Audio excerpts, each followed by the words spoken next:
राष्ट्रवादी काँग्रेस पक्षाच्या दुसरी यादी आम्ही आपल्यासमोर मांडतोय। महाराष्ट्रातले सध्याचं चित्र आपणा सर्वांना माहिती आहे। महाराष्ट्रामध्ये लाडक्या बहिणीला कशा पद्धतीने वागवलं जातं याचं उदाहरण सत्तारूढ पक्षाचे अहमदनगर जिल्ह्यातल्या एका नेत्याने बाळासाहेब थोरात यांच्या कन्येविषयी ज्या पद्धतीने भाषा वापरली, ती भाषा बघितली तर महाराष्ट्रातल्या लाडक्या बहिणींच्याबद्दल यांची मानसिकता काय आहे आणि आमच्या सगळ्या लाडक्या बहिणींना फक्त निवडणुकीपुरतंच गोंजारण्याचं काम ह्या सगळ्यांचं त्यांना बरं वाटावं म्हणून चाललंय। मनात असलेल्या गोष्टी आता ओठावर आलेल्याच आहेत। त्यामुळे बाळासाहेब थोरात यांच्या कन्येच्या बद्दल सुजय विखेंच्या सभेमध्ये त्यांच्या कार्यकर्त्यांनी काढलेले उद्गार हे महाराष्ट्रातल्या लाडक्या बहिणींना डोळे उघडणारे आहेत। हे या भावनेचे भारतीय जनता पक्षाचे आणि सत्तारूढ पक्षाची लोक आहेत, हे आज महाराष्ट्राला त्यानिमित्तानं कळलेलं आहे। अशा अनेक गोष्टी आहेत की ज्यामध्ये महाराष्ट्रातल्या सत्तारूढ पक्षाने योजना जाहीर केलेल्या आहेत, पण योजना जाहीर करत असताना जवळपास अनेक गोष्टी आहेत की ज्या पुढच्या 20 दिवसामध्ये महाराष्ट्रातलं राज्याचं वातावरण प्रचारात ढवळून निघताना या सगळ्या योजनांचा उहापोह आमचे राष्ट्रवादीचे नेते महाराष्ट्रात करतील। आम्ही परिवर्तनासाठी आग्रही आहोत आणि त्यासाठी शेतकऱ्यांचे शेतीमालाचे दर घसरलेले आहेत, अवकाळी पावसाचं नुकसान मिळालेलं नाही, कापूस मका सोयाबीनची माती या सरकारने केलेली आहे, दिवाळी तोंडावर आलेली आहे आणि शेतकऱ्यांच्या तोंडचा घास यांनी हिसकावून घेतलेला आहे। त्याचबरोबर उद्योगपतींच्या फायद्यासाठी हे सरकार काम करतंय। सोयाबीन आणि तेलबिया यांच्या आयातीला उद्योगपतींच्यासाठी त्यांनी परवानगी दिली आणि शेतकऱ्यांचं प्रचंड नुकसान केलं। मी राष्ट्रवादी काँग्रेस पक्षाचे आम्ही सगळे शेतकऱ्याच्या दारात मतं मागण्यासाठी जाणार आहोत, तसंच सत्तारूढ पक्षाचीही लोक जातील। माझे शेतकऱ्यांचं जे नुकसान झालेलं आहे त्याचा जाब महाराष्ट्रातले शेतकरी सत्तारूढ पक्षाला विचारतील अशी माझी खात्री आहे। नुकसान भरपाई अजून मिळाली नाही, तेही शेतकरी या सरकारला जाब विचारतील। निवडणुका तोंडावर आल्यावर असंख्य निर्णय आचारसंहिता जाहीर होण्याच्या भीतीने सरकारने विचार न करता घेतलेले आहेत, पण सध्याच्या सरकारला मात्र महाराष्ट्रातल्या अडचणीत आलेल्या शेतकऱ्याची काळजी घ्यावीशी वाटलेली नाही। आता सरकारने जाहीर केलेल्या आकडेवारीनुसार महाराष्ट्रात मराठवाड्यामध्ये सर्वाधिक शेतकरी आत्महत्या करत आहेत। जून महिन्यापर्यंत गेल्या वर्षभरात तब्बल 430 शेतकऱ्यांनी मराठवाड्यात आत्महत्या केलेली आहे।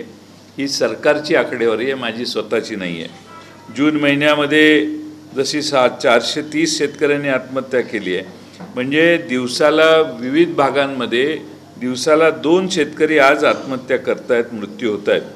आणि बीड, धाराशिव आणि नांदेड या जिल्ह्यात सर्वाधिक आत्महत्या चालू आहेत। आपण निवडणुकीच्या गडबडीत असल्यामुळे त्या बातम्या कुठं पुढे येत नाहीत, परंतु ही महाराष्ट्रातली परिस्थिती आहे आणि संपूर्ण महाराष्ट्राचा विचार केला तर रोज 9 शेतकरी आत्महत्या करतायत, हे आजचं चित्र दुर्दैवाने आहे। आम्ही मगाशी सांगितलं तसं महिलांना सन्मान देण्याची भाषा हे सरकार करतंय, पण त्यात भाषा कशी आहे आणि महाराष्ट्रातल्या सगळ्या भगिनींचा अपमान करणारी भाषा ही आज सत्तारूढ पक्षाच्या लोकांनी संगमनेरमध्ये त्याचा भाषा वापरलेली आहे। त्याची किंमत महाराष्ट्रातल्या सगळ्या भगिनी या सरकारला मोजायला लावल्याशिवाय राहणार नाहीत असा विश्वास आहे। 1500 रुपये दिले, पण तेल आज 3000 रुपयाला मिळतंय। दिवाळीच्या फराळ करणाऱ्या आमच्या भगिनींना विचारा की सरकारबद्दल आमच्या भगिनी काय बोलत आहेत, आणि म्हणून या निवडणुकीत त्यांना उत्तर मिळेल असा मला विश्वास आहे। मी राष्ट्रवादी काँग्रेस पक्षाची दुसरी यादी आपल्यासमोर वाचतोय। विधानसभा मतदारसंघ 16 एरंडोल सतीश अण्णा पाटील, विधानसभा नंबर 111 गंगापूर सतीश चव्हाण, विधानसभा नंबर 135 शहापूर पांडुरंग बरोरा, 243 परंडा राहुल मोटे, 230 बीड संदीप क्षीरसागर, 44 आर्वी श्रीमती मयुरा काळे, 116 बागलान श्रीमती दीपिका चव्हाण, 119 येवला माणिकराव शिंदे, 120 सिन्नर उदय सांगळे, 122 दिंडोरी श्रीमती सुनीताताई चारोस्कर, 123 नाशिक पूर्व गणेश गीते, 141 उल्हासनगर ओमी कलानी, 195 जुन्नर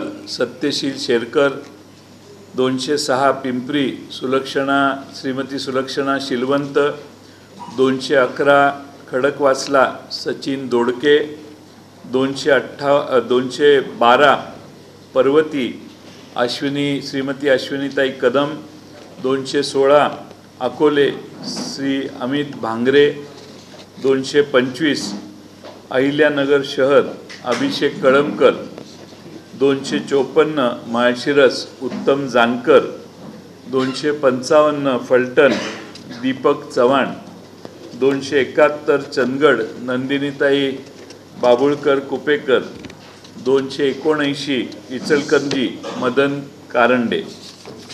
ही आमची यादी आहे. आणखीन थोडेसे राहिलेले आहेत ते आज रात्री किंवा उद्यापर्यंत आम्ही यांची नावं प्रकाशित करू, जाहीर करू.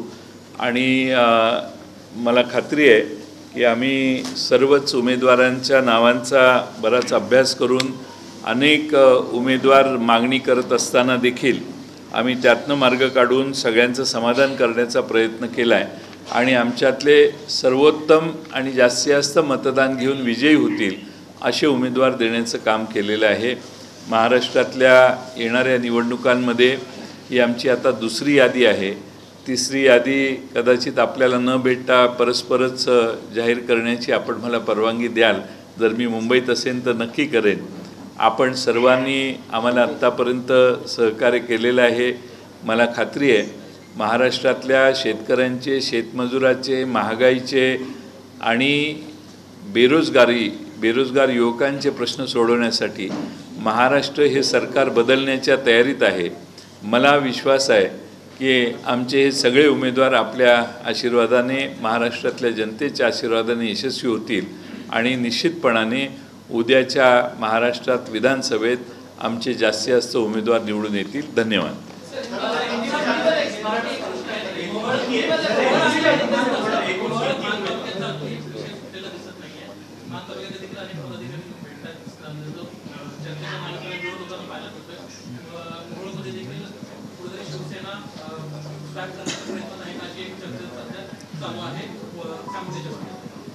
असं काही चर्चा आमच्याशी कुणाची झालेली नाही आणि आम्ही आमच्या उमेदवारांशी जे इच्छुक आहेत त्या सर्वांशी चर्चेची प्रक्रिया चालू आहे.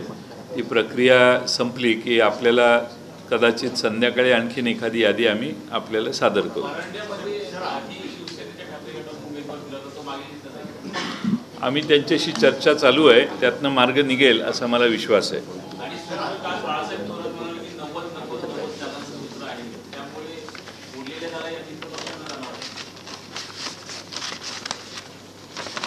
हा उरलेल्या जागा मित्रपक्षालाच जाणार ना.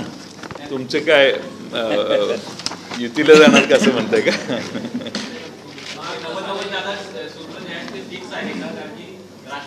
सूत्र मेरिटनं चाललंय. 90-90 अशा कुणीही संख्येवर अडून बसलेलं नाही आहे. ज्या ठिकाणी ज्यांचा उमेदवार निवडून येईल त्याला प्राधान्य देण्याचं काम आम्ही करतोय.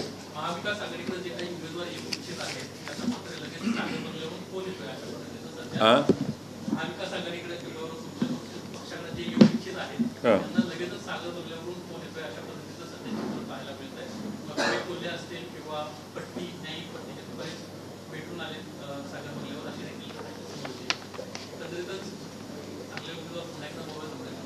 माझं सध्या भारतीय जनता पक्षाचा अभ्यास कमी आहे. तिकडं कोण जाते कोण नाही हे मला माहीत नाही. मला माझ्याकडं कोण येतं आहे याच्यावरच लक्ष द्यायला वेळ मिळत नाही. त्यामुळं ही आपण जादा दिलेली माहितीबद्दल मी आपले आभार.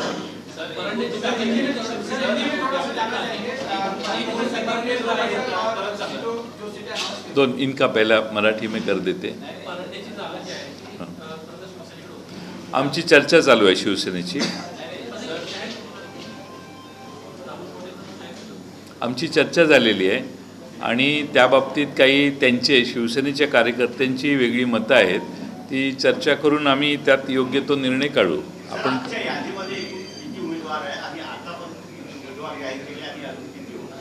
मी पुण्यामध्ये 45 उमेदवार जाहीर केले आणि आत्ताच्या यादीचे आपल्याला मोजून सांगतो.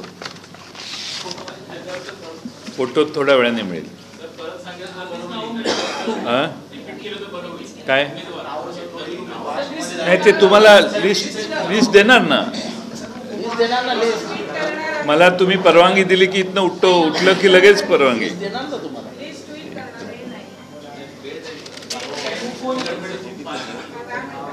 लिस्ट तुम्हाला ट्वीट करतो ना 2 मिनिटात.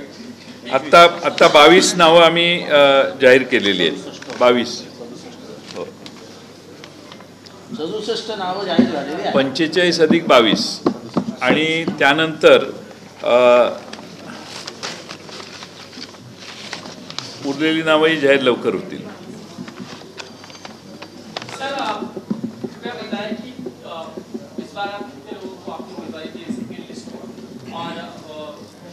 आपका जो फॉर्मूला 90-90 का सामने आया है, क्या वो 90 है या 85 है, इसको लेके कंफ्यूजन क्यों? 90 का फार्मूला आप सबने 85 कितने हुए ये हमको बताया. विपक्ष के हमारे सामने वाले नेताओं ने भी 85 के बारे में हमारे गणित में सुधारना करने की कोशिश की. इसलिए मैं उनका भी आभारी हूँ. लेकिन 90 या 85 ऐसा कोई फिक्स फार्मूला हमारे में नहीं है.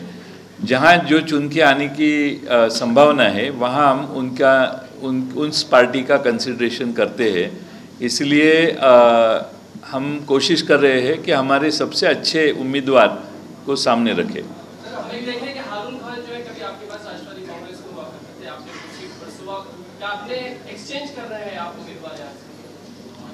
हारून खान हमारे पार्टी में थे, कॉरपोरेटर थे. हमारे साथ उनके बहुत अच्छे ताल्लुकात है. लेकिन वो सीट कांग्रेस के पास गई है. इसलिए उन्होंने कांग्रेस को ऑप्शन कांग्रेस का ले लिया है. शिवसेना के पास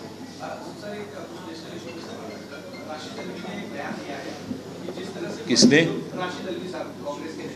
हाँ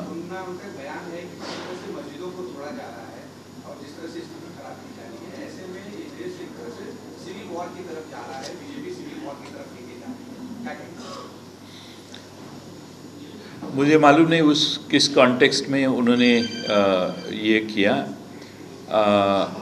मुझे लगता है महाराष्ट्र में बीच में 1-2 महीने के पहले भाजपा के कुछ लोग एक्सट्रीम लैंग्वेज यूज़ करके लोगों की भावना भड़काने की कोशिश में थे. लेकिन महाराष्ट्र में सभी वर्गों का और सभी कास्ट और रिलीजियस लोग जो रिलीजन के लोग हैं उनका मैं आभार व्यक्त करता हूं कि लोगों ने रिस्पॉन्ड नहीं किया उनको. लेकिन कोशिश ये थी कि एक्सट्रीम लैंग्वेज इस्तेमाल करें. उनका बहुत कोशिश महाराष्ट्र में हुई कि इलेक्शन के पहले दंगे धोपे हो. लेकिन मैं सारे कम्युनिटी ख़ास तौर पे जिनके ऊपर ये शब्दों का और गलत लैंग्वेज का इस्तेमाल हुआ वो सारे लोगों ने बहुत अच्छा समझदारी ली. और उनको मुझे लगता है कि वो लोग चाहते हैं कि आगे आके दंगे धोपे करने से बजाय हम वोट के ज़रिए भाजपा को उखाड़ के फेंक देंगे.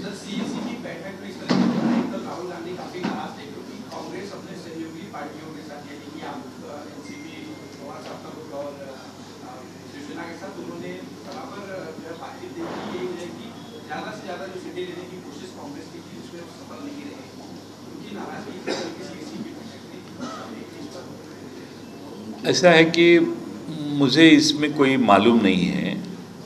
कांग्रेस के सारे नेताओं ने पूरी कोशिश की, मैं उनके ऊपर कोई ये नहीं करूँगा क्योंकि उन्होंने उनकी कोशिश की, लेकिन अलग अलग कॉन्स्टिट्यूंसी की जो परिस्थिति थी उसके हिसाब से निर्णय लिए गए। विधानसभा को लेकर इतना जो विलंब चालू है उसके बारे में,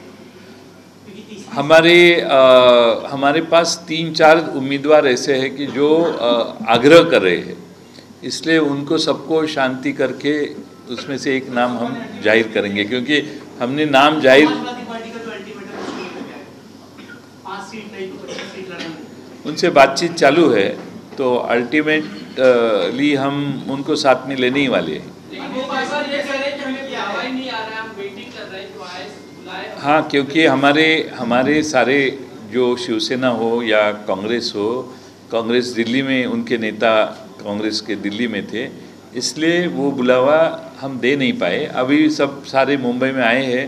अभी शाम को 5 बजे पवार साहब के साथ कांग्रेस के नेता मिलने वाले हैं, बाला साहेब थोरात, उनसे भी बातचीत होगी, हल निकल जाएगा। अभी काफ़ी देर है, 29 तारीख है last filing of the nomination date.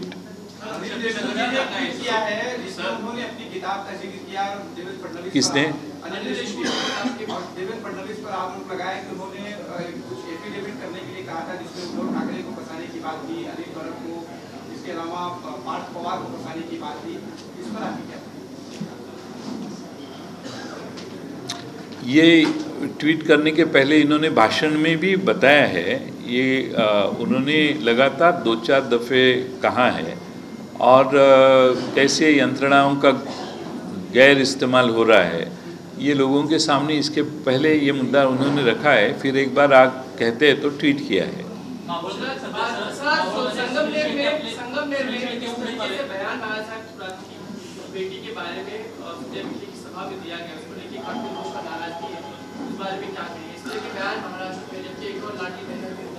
Maharashtra में लोकसभा के चुनाव के बाद जो भाजपा और उनके मित्र पक्ष है वो हार गए।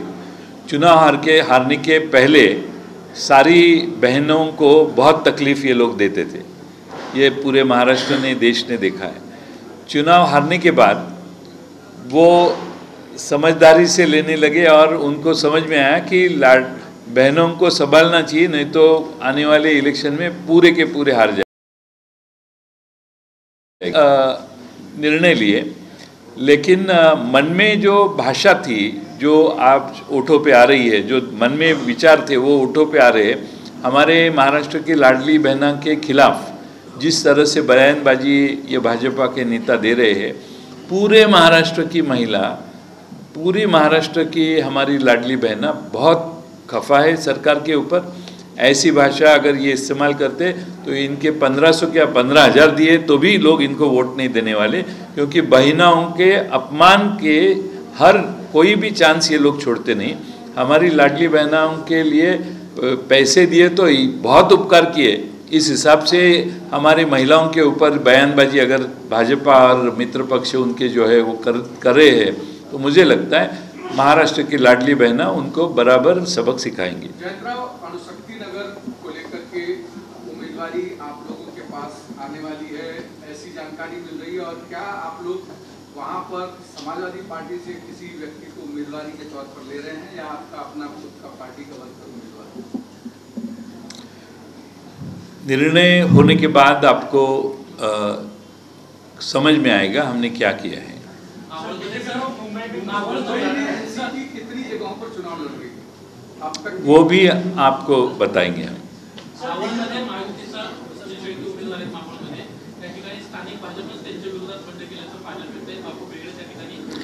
माझ्या माहितीप्रमाणे मावळला सर्व पक्ष एकत्रित आलेले आहेत आणि आमच्या पक्षाशी संबंधित असणारे सगळ्यांनी त्याच्या बाबतीत बैठका घेतलेल्या आहेत।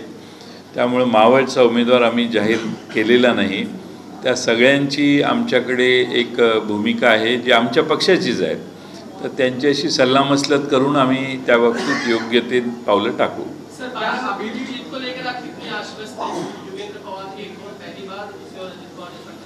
देखो, अभी 67 उम्मीदवारों का नाम मैंने घोषित किया।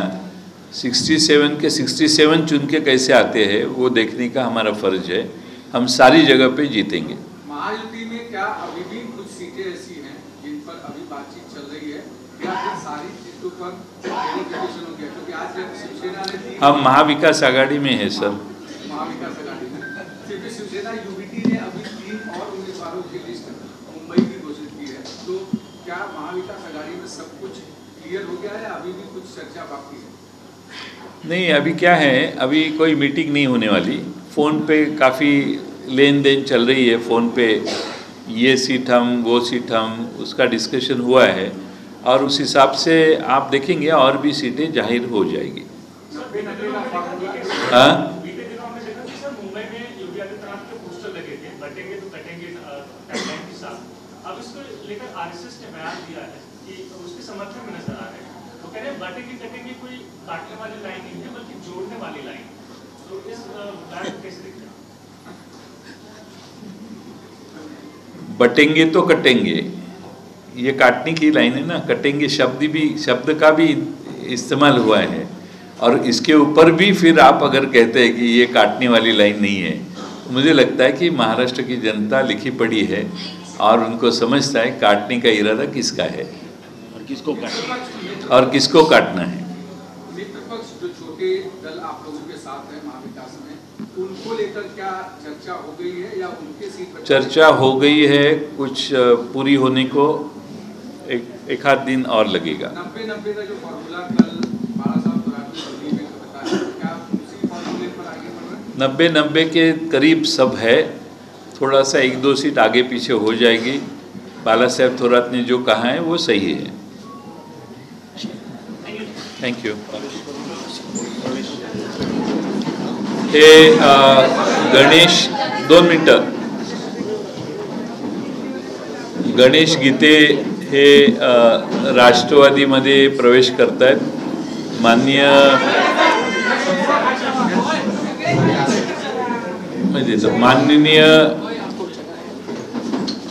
जितेंद्र आव्हाड साहेब आणि खासदार आमचे अमोल कोल्हे साहेब यांना माझी विनंती आहे की त्यांनी या ठिकाणी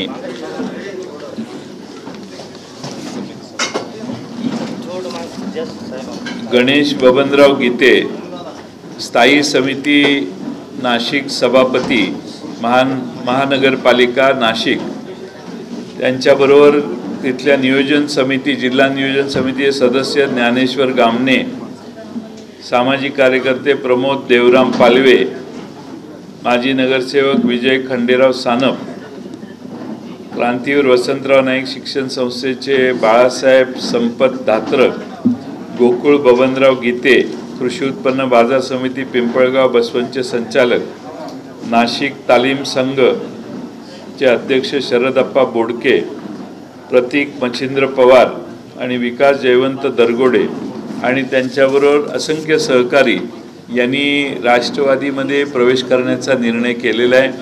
आपण मगाशी ऐकले की गणेश गीते हे आमचे नाशिक पूर्वचे उमेदवार आहेत आणि त्यामुळं त्यांचा आपल्या सर्वांच्या साक्षीने पक्षप्रवेश आज होतोय। धन्यवाद।